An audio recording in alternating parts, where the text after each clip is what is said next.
Hey there, friends. Tracey Bryant Stuckey here, Master NBPTS Coach for teachers both in the initial certification phase and maintenance of certification.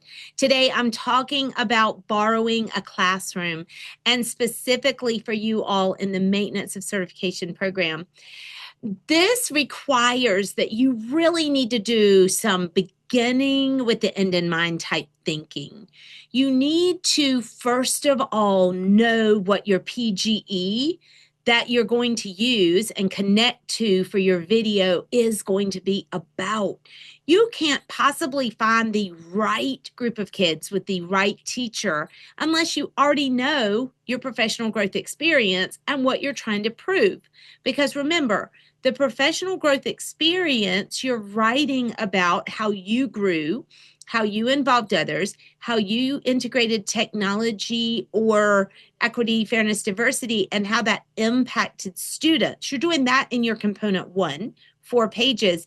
And then in component 2, you're taking those 5 pages to pluck out a little bit of your growth, one thing that you learned, and show us in action what it looks like and analyze the student impact in the video from that. So with that being the case, you want to know that PGE and what would those learners look like if they were working on that. So let's say you were working on like counting collections in math, and you wanted to showcase students' deep conceptual thinking within counting collections. It's going to be really important that you borrow a teacher's classroom that knows something about counting collections. If you don't know anybody that knows about counting collections, and that's what you've been working on learning and growing in, then you are going to have to spend the time educating that teacher, because those students will need to utilize that so that you know their needs around it and you know their strengths around it.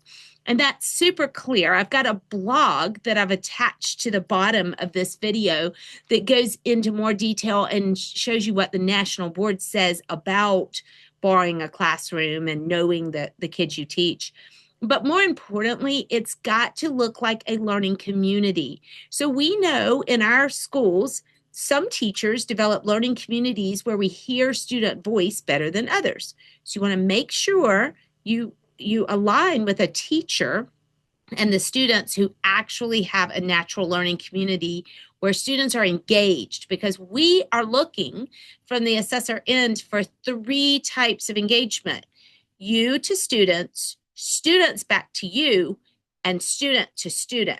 So that engagement's got to be there. And if you don't have a long time to sit in there and teach all of that, which you probably don't if you're not in that area, you are going to need to make sure that you are able to work with a teacher that already does that and has a climate set that will be obvious when you go into the room. I would love to be your coach through this process. And I want you to know that there are a lot of people that borrow a classroom. You're not alone. There are a lot of people who have been out of the classroom 5, 6, 7 years, and they're coming back through maintenance of certification. There are some that used to teach kindergarten and now they teach 9th grade, or they used to be a librarian and now they're a special ed teacher.